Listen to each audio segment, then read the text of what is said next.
There might come a time when you need a bit of help, as it's just not possible to do everything yourself.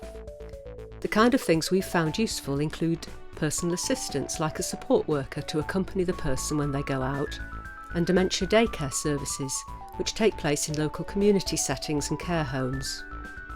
Some of the activities involved may be things that the person is familiar with, but often people's interests change in frontotemporal dementia, so they may get pleasure out of things you don't expect. My husband goes out with a walker twice a week for 3 hours each time. He goes to parks. His favourite is going behind the airport watching the aeroplanes because he loves that. And he has a very, very good relationship with the walker. Of all the things he does, I think that's the one that is the best. Sometimes they lose interest in other things, but animals was clearly something she was keen on. For example, Chester Zoo was a great place for her to go. And if you go to Chester Zoo, as a personal assistant or as a carer, if you go to Chester Zoo with that person, generally I think the carer is in for free. I used to do Sudoku when I was on holiday, and he would never do it. And because I'd got the books hanging around, I just offered it to him one day. Did it from then on. One of our sons bought him a word search book, which I didn't think he'd be able to do because he could no longer understand words. But he could do the word search perfectly well. He didn't understand what the word was, but he was able to follow the sequence of the letters. He'd flip between the two, the word search and the Sudoku. He was a very quiet, reserved sort of person, and our family, when they're all together, it's karaoke. He and I were the only ones who would never have joined in. He's never been big on Elvis Presley either, but suddenly Elvis Presley became big in his life, and the entertainers would be singing, he'd be singing along, and they ended up getting him up. A couple of the entertainers would say, "We have Elvis in the room," and he loved it, and he would get up and sing. And now they're having the concert at one of the care homes he goes to, and he's singing a solo, and he's so proud of this that he's rung both the children up to say, "You do know I'm singing on the 18th, are you going to come up and hear me?" He is really, really into it, and it's totally out of character. I was a sole carer, so no family live away, no support. I felt I needed to have a bit of time to myself.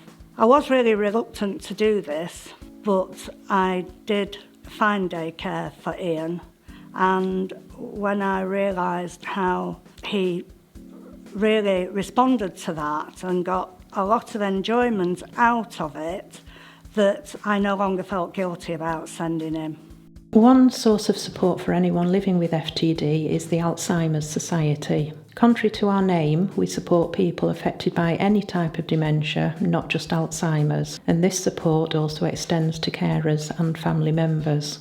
We provide emotional, practical and person-centred support, as well as signposting people to other sources of help and guidance. If you think you might need a bit more help, your first step is to get a needs assessment from social services within your local council. You'll need to have this before they can recommend any services. A needs assessment is free and anyone can ask for one. You can do this online or by phone.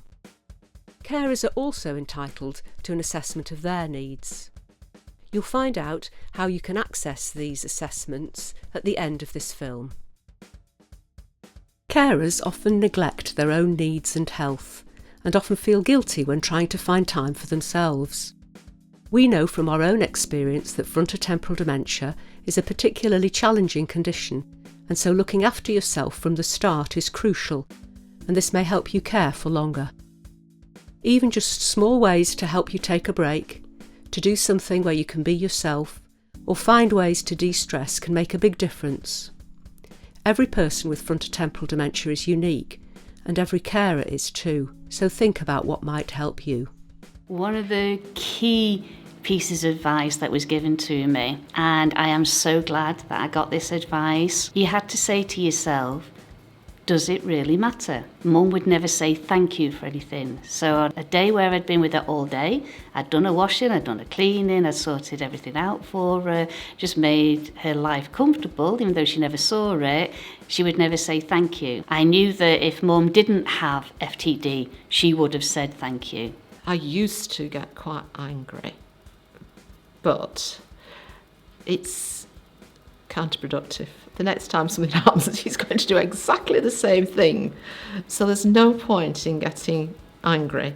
It's very difficult to make time for yourself, but I can't stress just how important it is. Whether that be a dental appointment, a doctor's appointment, or just something that you do as a way of your hobby, it's extremely important, in my view, to make sure you don't overlook those things, make sure you do them. Obviously, you may need a personal assistant to look after your partner to allow you to do those things, but make sure you do them. I go to mindfulness, which is something that years ago I poo-pooed. I've never done anything like that.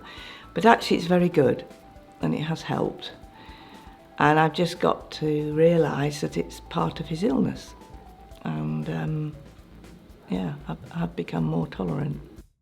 One has to adjust to one's lifestyle and also emotionally adjust. I mean, obviously it has a big impact when the realisation of the whole situation sinks in.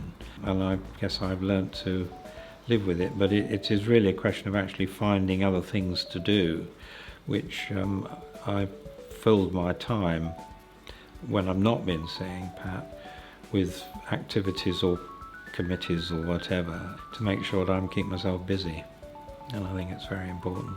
Until I actually came to the group, I hadn't realised other people had the condition that Mum had, and listening to the various people within the group, it made me think, oh, I'm not alone. I don't get any support except for this rare dementia group that I found, and I was lucky there was one not too far away. I mean, I have to travel nearly an hour, but it's worth it. Really worth it to be able to talk to other people in the same shoes as myself. Support is available from the following organisations, and a needs and carers assessment can be accessed at the government and NHS websites.